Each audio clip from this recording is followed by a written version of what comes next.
India's investigation board has rubbished the Wall Street Journal along with other sections of international media for running what it's calling selective, unverified, and irresponsible reporting. This after the Wall Street Journal basically elevated what were whispers and insinuations till now and made a direct allegation against Captain Sumeet Sabharwal, the commander of the ill-fated Air India 171, for taking the plane down. It should be said that the preliminary crash investigation report makes no such allegation. But its open-ended and ambiguous language, many believe, have left the space wide open for this sort of speculation. Despite the strong statement from the investigative board, the smear and the slander may not stop. Today, other sections of international media have made similar allegations. How should India respond? How should the aviation community in India respond? And is Boeing getting a free chit, a free pass in all of this? I'm Barkha Dutt. You're with the Mojo story. Captain Sumeet Sabharwal, who was in command of Air India 171, has now been directly targeted by large sections of the Western media, starting once again with the Wall Street Journal, to whom a preview of the preliminary crash investigation report was also leaked. It's clear that American officials who had access to the probe process are leaking and leaking partially to newspapers like the Wall Street Journal. India's agencies have finally broken their silence. India's investigation board has reacted sharply, slamming reports like this, calling them unverified, irresponsible, and selective. As I said, the preliminary crash investigation report did not make any explicit charge against Captain Sumeet Sabharwal or indeed his co-pilot Captain Clive Kundar. But the report did either quote or paraphrase, we don't know which, a purported conversation that took place between the two pilots, in which one pilot says to the other, "Why did you cut off?" And the other pilot responds, "I did not." 10 seconds later, there is a valiant attempt made by the pilots to bring the engines back to life. One engine, in fact, shows signs of progress, the other's deceleration cannot be contained. But after that, it was too late for the plane to be saved. Since then, the ambiguity in the report, the silence of the investigation board, and the hit jobs in the international media have led to a direct finger being pointed to the pilots. This has led to two major pilot associations in India, the Airline Pilots Association as well as the Federation of Indian Pilots, demanding a reconstitution of the very investigation board. Let me introduce three very distinguished aviation experts on the program today as we try and ask what happens next. This has now become an India versus West battle, but the statement from the investigation board may have come too late, and its own silence has allowed for these theories to be spun. Joining me now is Captain Ehsan Khalid, who's a senior aviation consultant. Welcome to the program, sir. Sanjay Lazar is with us. He's an aviation expert who's also served for many years as a senior cabin crew on Air India. Good to see you, Sanjay. And also joining us is one of India's foremost safety experts, Captain Ahmed Singh. He's the founder of Safety Matters Foundation. It's good to have all of you with us. I should say that in this process, a former Inspector General of the US Department of Transportation, Mary Schiavo, has also made some very important points to me that I'll be playing out in this program of why she thinks the pilots are not to blame and it is indeed the plane that is suspect. I'll start with you, Captain Amit Singh. We've finally seen the aviation sort of investigation board, which looks at accidents, break its silence. It's been silent since the release of this report, to issue a statement slamming the coverage in the international media.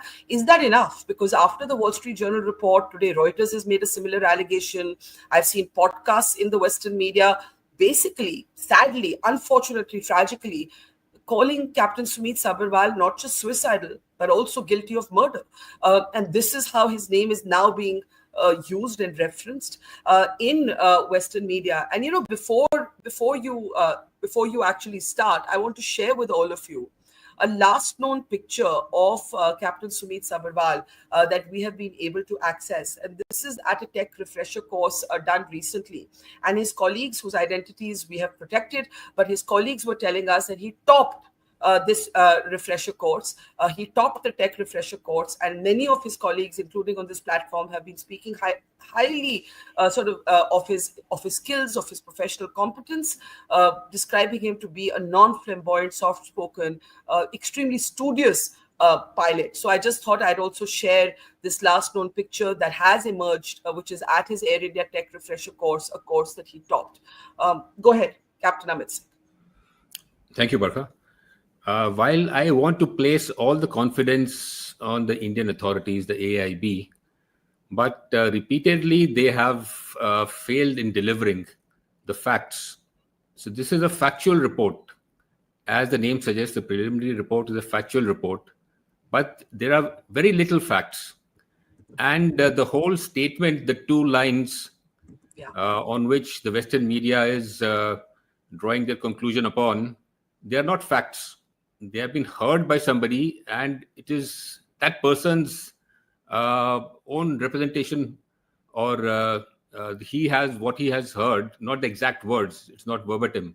Mm-hmm. So that is not a fact. So that should be deleted from the report. The narrative has been drawn by the Western media. And if you see, the report was released late at night on the 12th morning, 2 o'clock. 11th evening, 5 o'clock, that would be in Washington. And FAA issued a letter stating that there was nothing wrong with the aircraft or the engines, which means they were already prepared in the evening with a letter to issue. So that timing is kind of mysterious, that how come they have more information about the report, about the data and everything, and they are controlling the narrative. Because this report need not give any, assign any blame or give a clean chit. But certain facts, glaring facts, or even to a lay person, this should be quite intriguing. Because there's a lot at stake in this accident, be it the manufacturer, Boeing, or the engine manufacturer, GE, or the components. So, before I open this up, you make a couple of important points. One, you're saying that the partial quoting, and by the way, we don't even know if it's quoting or if it's paraphrasing. That part is also not clear right now. But you're saying that the partial quoting of the cockpit conversation should be deleted from this report. Can you explain why that's so important? Because in fact, if you open the Wall Street Journal, where it's blaming Captain Sumeet, there's no meat in the story. As a journalist, I can tell you there's no meat in the story. There's only that one line. The basis of that one partial line is the basis for the Western media blaming Sumeet. And secondly, the revelation that it was the co-pilot who was flying. So he had both his hands at the wheel. So the monitoring pilot, which happened to be Sumeet, would have to be the person, as alleged by the Western media, who turned the fuel switches from run to cutoff. You are saying that this cockpit conversation should be deleted. Can you explain why? Because the objective of preliminary report is to bring out facts which have been derived from credible sources, first-hand primary evidence, which is the CBR and the flight data recorder. So this is, like you said, it has been paraphrased by the investigator who has heard it. So this is not a factual evidence. So this is maybe a secondary evidence, not a primary evidence. So it need not have any place in the preliminary report, because only facts have to come in. If they at all had to give something, it had to be the CVR transcript, like they gave the ATC transcript in the beginning. That is the ATC from the ATC tapes. They have a timestamp, they have the exact words. Similarly, from the CVR, they should have given the timestamp and the exact words similar to this. So this is the communication part where the CVR should have resided. So that is what needs to be deleted, and there is no clean chit which has been given. Rather, the point I want to make is, if you look at, for a layman, look at the tail of the aircraft. The tail of the aircraft struck the building first. There is no fire. Everybody would agree, 100%. The front portion, in which there was 54 tons of fuel, that caught fire. The front EFR, the black box, was in the fire, that survived the fire. And there is a picture in the preliminary report with black suit. That is obvious. The rear Yeah. one has got badly damaged, mangled, melted. The metal has melted, which is supposed to survive 1000 degrees for 60 minutes. Yeah. How did it melt? And does not have soot, which means there was no fuel. Fuel Hmm. will cause soot.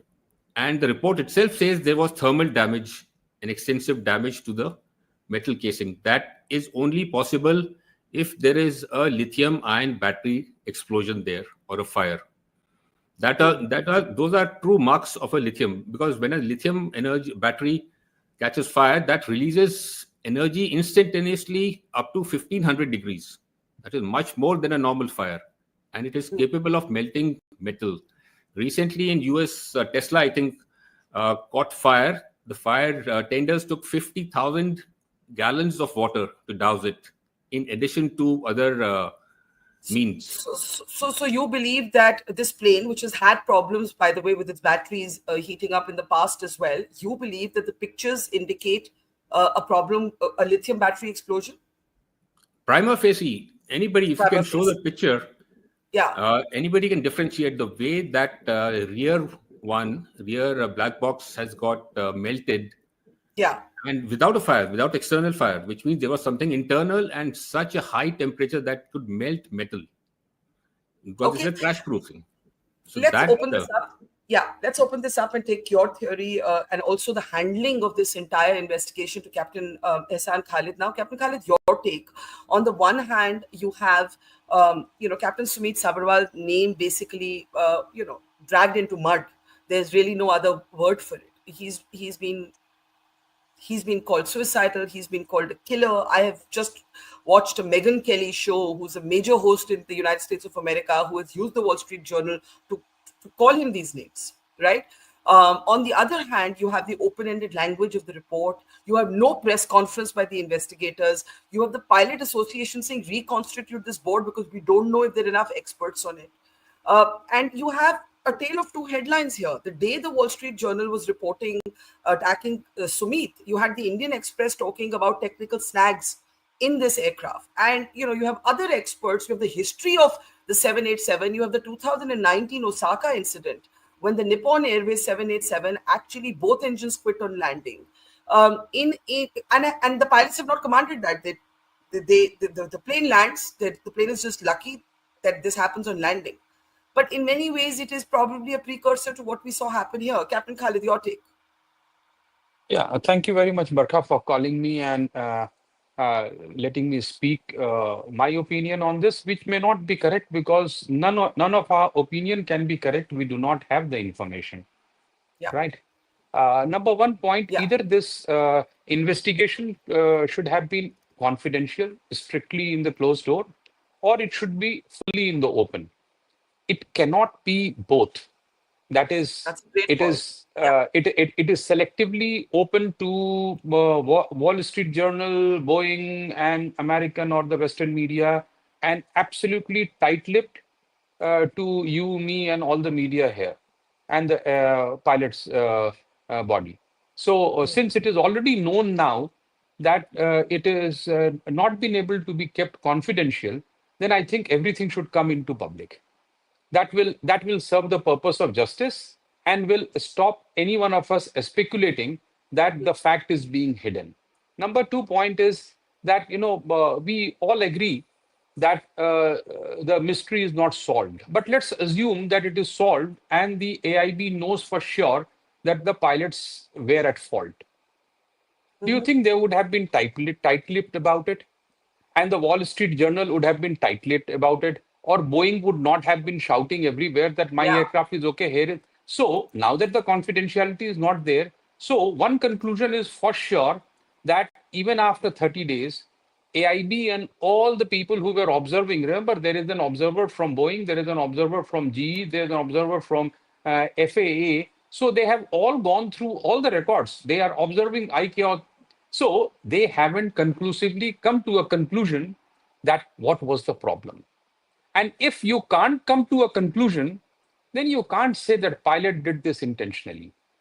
Either you Absolutely. have come to a conclusion or you haven't come to a conclusion. But this conclusion, since we have no conclusion, pilot must be suicidal, is is absolutely criminal. That People should be charged that with it. cannot be the default. That cannot be the default That's right. conclusion, because you couldn't So, come to any other conclusion. absolutely, MH370 is not traceable. So we Yeah, have tried everything. That doesn't mean that the pilot was murderous. yeah, Then you can close an investigation saying we don't know what happened. That is yeah, also acceptable. Now coming to the word, like, we have been talking and most people are talking. Even AIB is saying transition, and now that word being taken apart legally and grammatically into various ways. But let's assume that we talk it as uncommanded movement of electrical position of the fuel switch. yeah. Now, everybody in the Western media would say, no, it is not possible. Get anybody, Captain Steve, Bannon, all those people. No, it cannot move. Come on. Let's talk about something which is acceptable to Boeing. There is uncommanded thrust movement.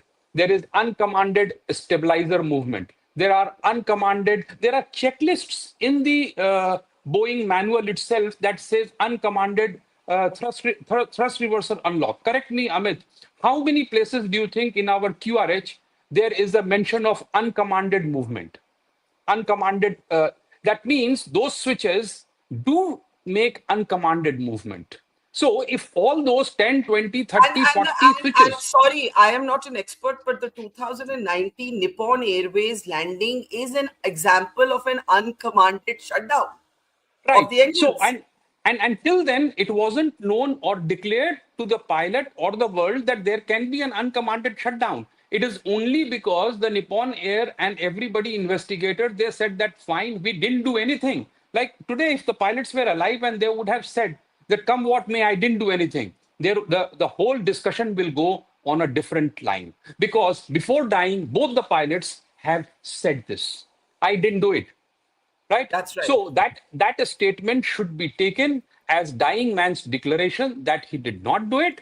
And if he did not do it, like in Nippon case, like in 737 Max, right? Let me take your viewers to Boeing 737 200 and 300. Aircraft used to, on its own, roll, dive, and kill everyone. Yeah. Okay, not one, not two, not three, I think four, five. Every time it was a pilot error. 1994 till 2003, 2004. Till such time, a pilot who came out alive and said, I didn't do anything. The aircraft dived on its own and it Yeah. recovered on its own. It is Yeah. only after these 5 deaths, 5 accidents, and 1 live pilot did Boeing sit on the table and say that, fine, there is a design problem in our rudder and we are Yeah. going to correct it. Okay, in 737 MAX, if we did not have the second accident, do you think we would have been saying that there is a problem with MCAS? So what I'm saying is here the pilot is dead. There could be 100 reasons for this accident. If all those 100 reasons are not explainable or does not fit the bill, it does not mean that it has been, it just means that we haven't done enough of investigation. So the AIB report, last 4 line, if you were to see, says there is nothing that is to be told to anyone. Come on, we have lost 260 people. And is there nothing to learn from it? Is there nothing to upgrade, nothing to make it safer? Then that means all 260 lives were lost for no reason. No, there is something to learn from it. And only thing is that we haven't pinpointed it. So coming back to whether uncommanded movements, are they recorded in the manual of Boeing? Yes, you yourself pointed of Osaka. Okay, let's talk about even after Osaka thing. Yeah. There was another dual engine failure in air, again uncommanded. So the investigation said it was because of fuel contamination. I think the aircraft landed in Osaka in 2019. So 787 has had 2 previous dual engine failure. One was mid-air and it recovered, and that was attributed to fuel contamination. The second one Yeah. was attributed to TCMA. But do we know they are right? Correct. And I think the important point that you make is that either the investigation report should have remained fully classified, or it should have been brought fully into the public domain. But the Americans had access to this probe process and clearly are the source of the leaks. I think that's very clear.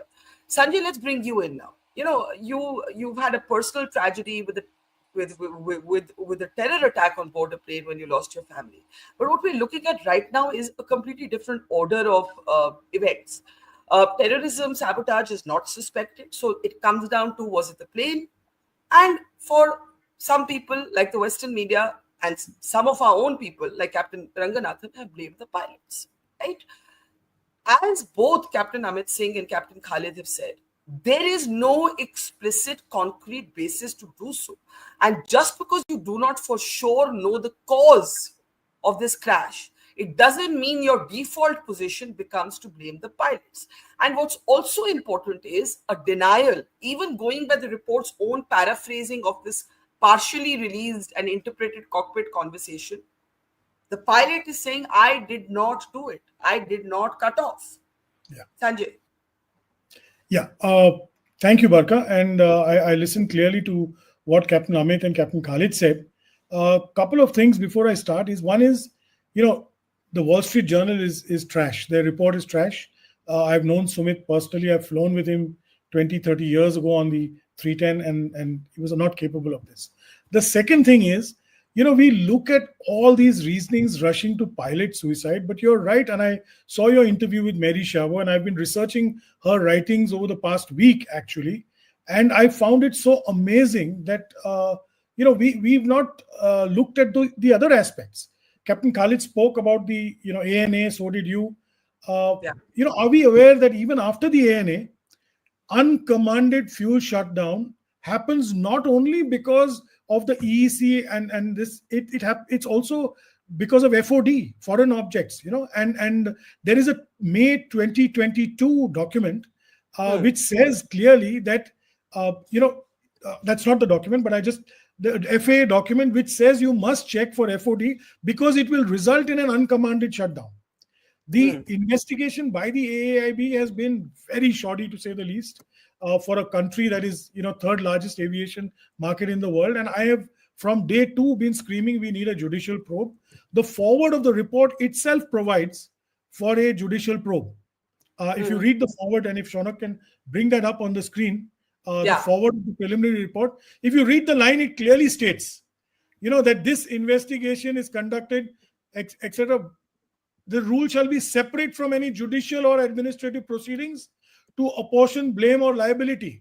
So let's understand that this report itself opens the door to a judicial inquiry. And why do we want a judicial inquiry or a sitting high court judge to look into it? Because you can subpoena people, you can take witnesses, you then have criminal liability and civil liability, which you do not have in this. And then you won't find Wall Street journals giving such leaks. That's one part. The second part is the report is bunkum because, they take one line selectively out of a whole chain of events.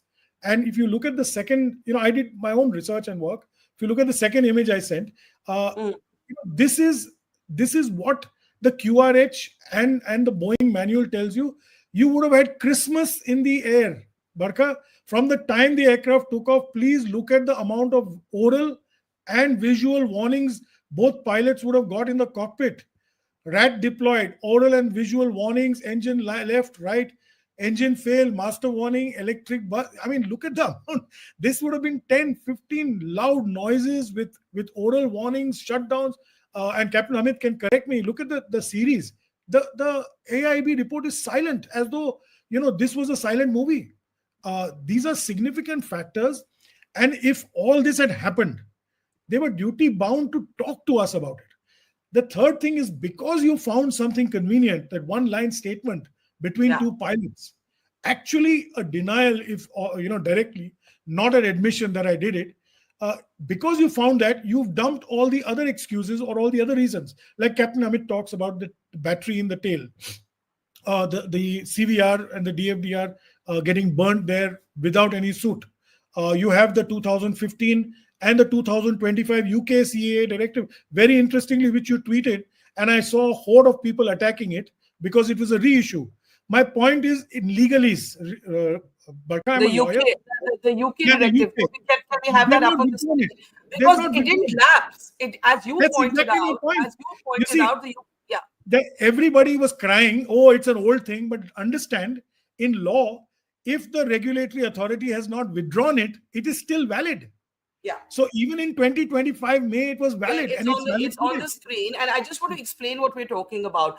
In 2000, UK on 15th May 2025 reissued an advisory, not an advisory, but a directive from 2015. The UK regulator responded to your tweet, tagging me also, saying Yes. this is old. And you wrote back saying, even if it's old, has it lapsed or is it still valid? And I went Exactly. through the order and it says it is still valid. Yeah. I wrote to them again. And and in law, and if you look at the preamble of the CAA, unless Yeah. a document is withdrawn, and on the right hand side it will say withdrawn or deleted, Yeah. then it's still valid. The same with the FAA. Now we come to the 2022 this thing, which is very, very clear, and it says that because of the air, the fire warnings, we could have a fuel shutdown. So there's so much of other stuff. This gives you, in American legal terms, reasonable doubt. If there is even 1% of reasonable, pilot error and pilot suicide by pilot should be the last thing on your agenda. You first knock down all the other doors. You see if it was engine failure. You see and I've looked at Captain Amit's thesis. He's written about it very accurately. I am inclined to believe that the engines did perhaps fail even before, and what the pilots did was trying to restart the engines. I hope that the investigation goes that deep, but I'm strongly of the view we need a judicial probe to stop these leaks, to ensure transparency. And think about the families, 270 families of pilots, of cabin crew, of passengers, of the kids in that college, who are listening to all this rubbish.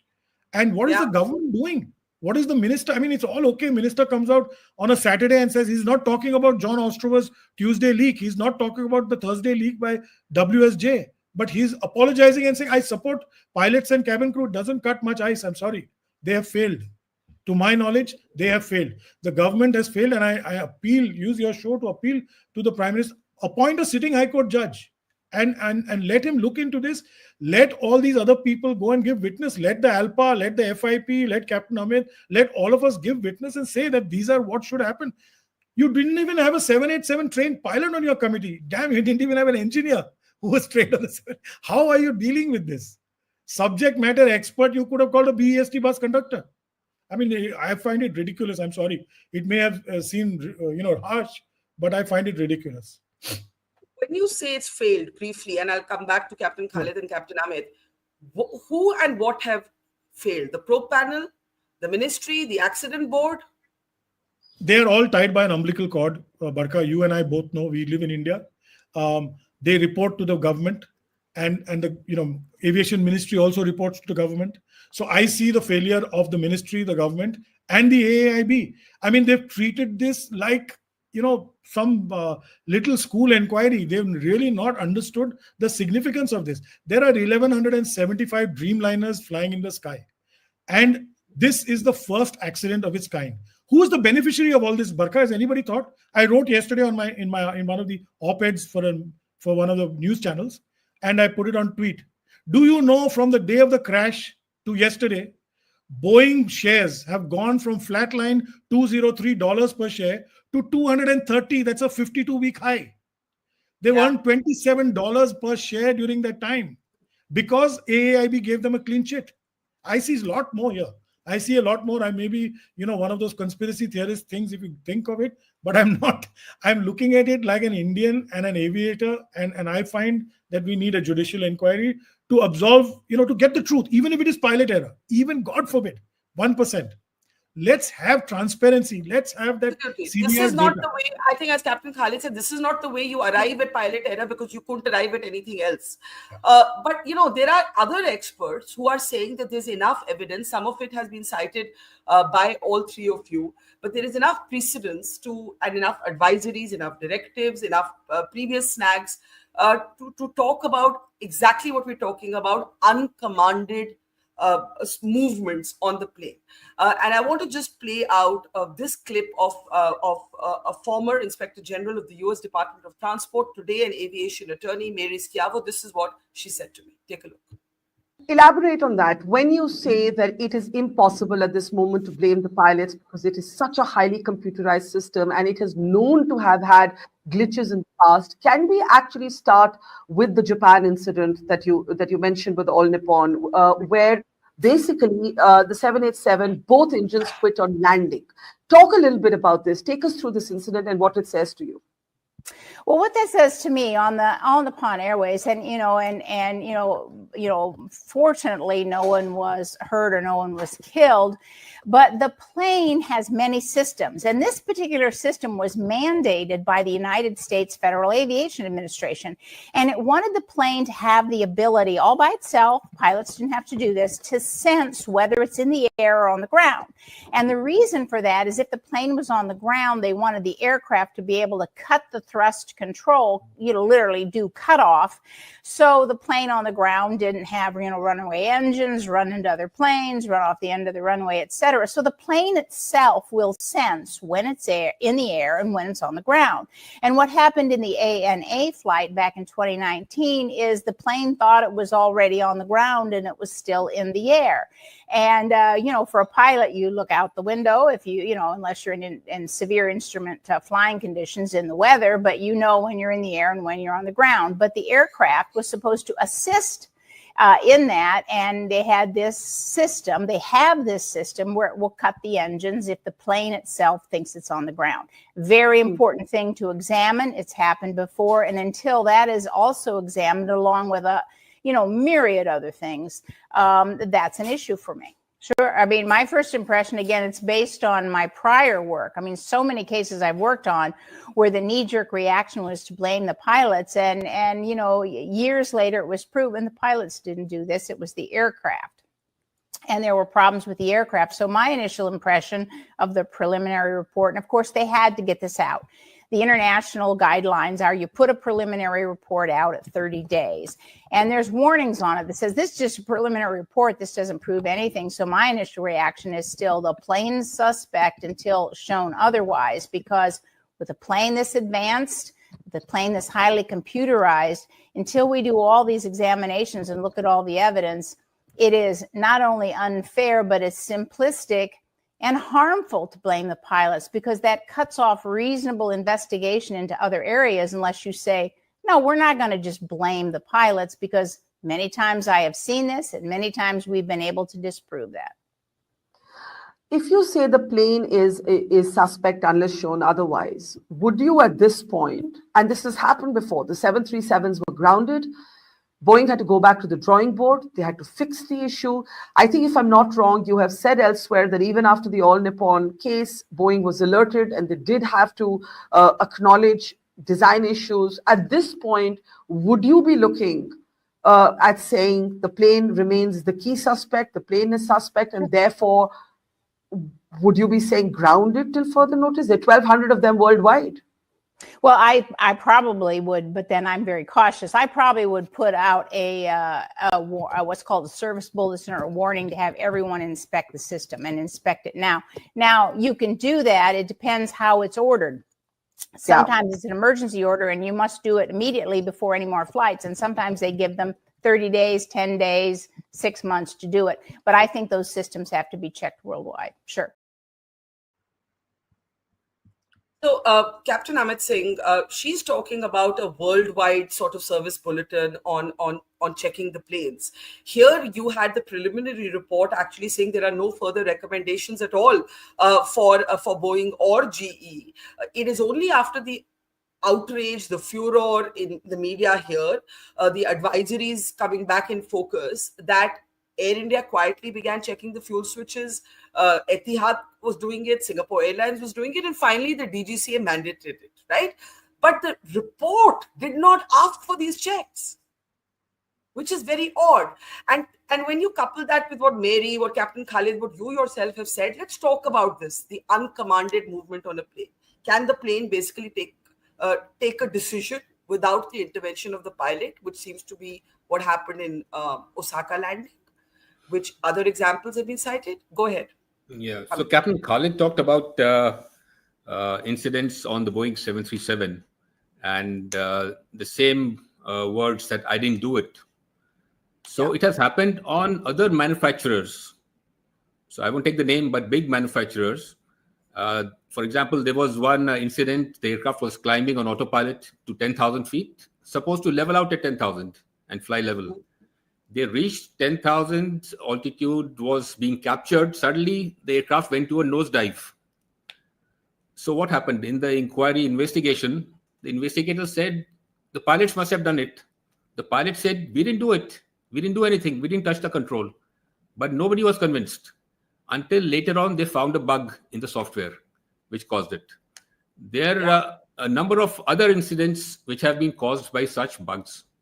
So it is, unless you rule out the technical aspects, you cannot for sure say that this is a pilot error. Now, about the recommendations, the engines, like I said, the parts have to go for investigation to the OEMs. They will give a report of was there a failure or not.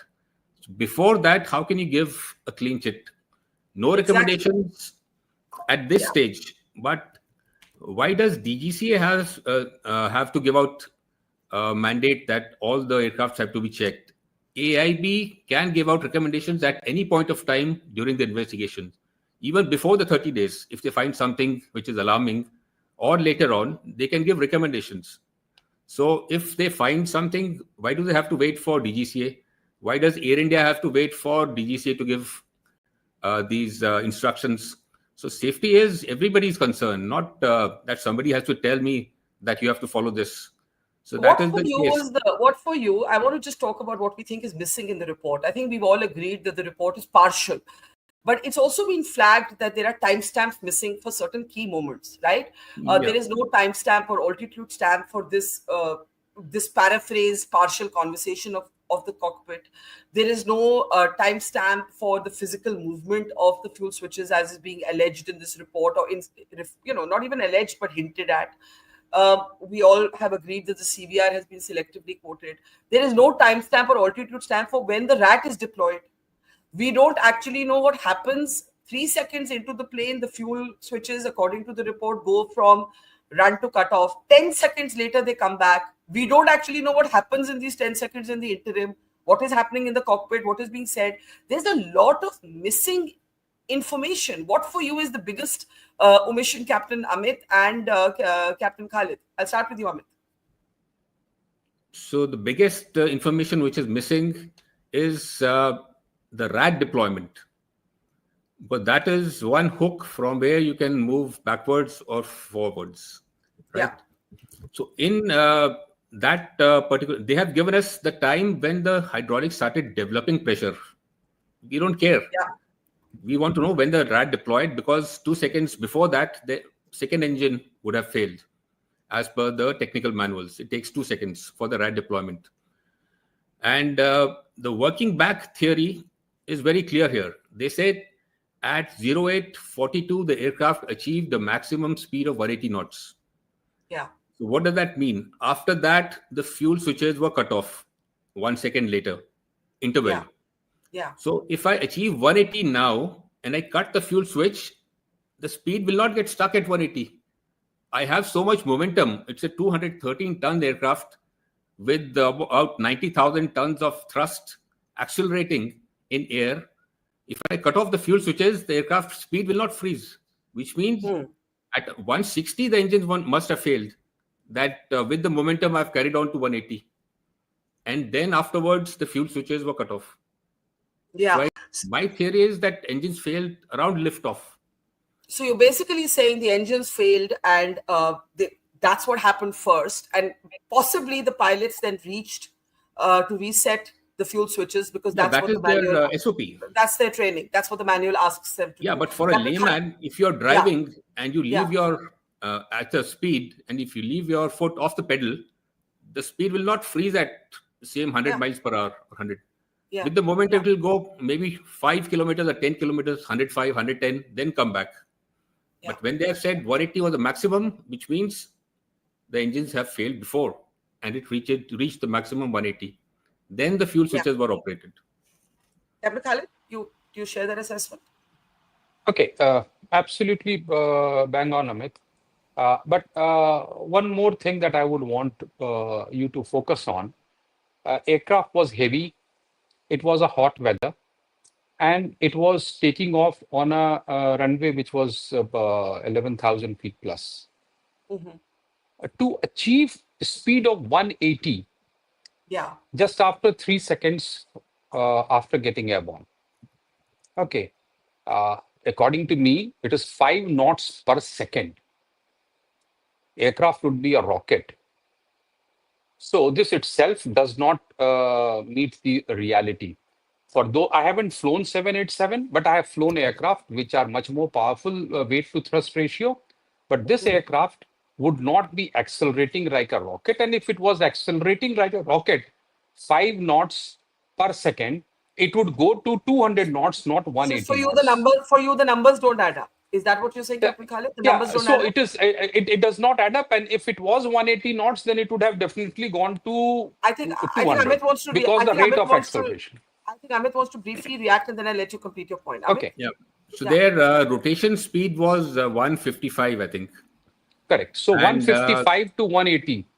so at 35 and Correct. 39, the aircraft got airborne, Yes. right? So 4 seconds was the rotation 39 time. to. Yeah. So the So rotation time. So it was not 15 degrees at attitude. the initiation. So gradual rotation speed normally goes up with two So engines. to me, it appears to be something which is that is why the most important thing to know here is what all enunciators were active after V1. Was there and a signal that was not supposed to be there at V1, after V1, at rotation, at liftoff? What was the engine parameters? Because it's not like engine off, engine on. Engines Yeah. could be actually doing up and down, and this varying. The thrust does not go suddenly to zero. It goes to 90%, goes to 104%, and then now it goes down. So was that thing happening? We don't know. So the AIB should have exactly or would tell us that, at release of brake, this was the power. At rotation, this was the power is speed. This at liftoff, there was no CAS message on. There was no warning on. The aircraft was taking off in a blue sky with everything right, and suddenly the engine failed. Yeah. Okay. Then there would be a very different kind of a discussion that we would be having. But we do not know that part. So according So to me, the problem is the lack of information as disclosed. information that is there, they have decided that we should not be doing it. We are not professionals to be doing it. Is perfectly fine. But then somebody else has the information, and that is the problem. Exactly. And that's where I want to bring in Sanjay for a last comment. You see, even if a judicial probe is initiated, let's say, as you say, must be done, the point is that this probe process gave access to the American investigators, and they are going to continue to leak bit by bit by bit. And as I see it, the only counter to this can be for the probe panel to come out. They issued a statement yesterday. Come out, do a press conference, say there is no basis for pilot involvement at this stage. We have no evidence to make this basis. We disagree with what the Americans are saying to American media. Something more has to be said. This silence, this opacity is not going to address these smears. I agree with you, Barkha. There are two parts to what you said. One is the AAIB should have been more proactive and more media friendly or public friendly. Given that this is one of the first social media tragedies that we've seen in aviation. We had hundreds and thousands of reels being made by passers-by, by people, by innocent citizens in all parts of the country and the world. The grief was so widespread. There was we saw the Prime Minister, images of Prime Minister and the Home Minister crestfallen at the site. Obviously, this has hurt much deeper than an incident or an accident that you do not see. So the sensitivities of the AAIB should have been heightened. They should have been speaking more, given that they have not. What the judicial, and even now, it's not too late for them to come out, give a press conference, release the CVR, at least give us a transcript. Let us know what happened. Captain Amit and Captain Khalid's points can be covered in that CVR because we'll know what actually happened. At least partial data will come out. That's one. The second thing is a judicial inquiry will not need the NTSB or the FAA to be party to it. It is an Indian judicial court. I know, but they were already party to it, so they will keep leaking. No, they will not be party anymore. They've gone back. I know. But I'm saying this campaign against Sumeet is not going to stop here. Oh, no. See, that's not going to stop until we come out proactively. That's what I'm saying. Okay. My worry is that there are people within the AAIB, and this may sound absolutely ludicrous, but they're batting for somebody else. That's my concern. Why do you give a clean sheet to Boeing and GE when it's like you go out to open the innings and you declare the game? You don't do that. So I want that transparency first. I would like to see our own agency bat for our own people. I think Captain Khalid wants to say something to you on this. Captain Khalid? I can't hear Captain Khalid. So you has also said. Okay, yeah, I would like to say that the last snag or the last reported fault in the aircraft was of stack position transducer. Okay, now stabilizer is where Captain Amit was saying the batteries are stored. So was that already giving a problem? We don't know. There are two things that AIB needs to look into it. Okay, either the stabilizer, which was at the back and its transducers were not working, was it a mechanical failure? Was it an electrical failure? So there was the last snag was an electrical failure. A part of the electrical failure. And another thing, if you show it to your viewers, the two switches, fuel switches, which are next to each other. Yeah, let's show the fuel switches. Yeah. On the left of it are stabilizer trim switches. Okay.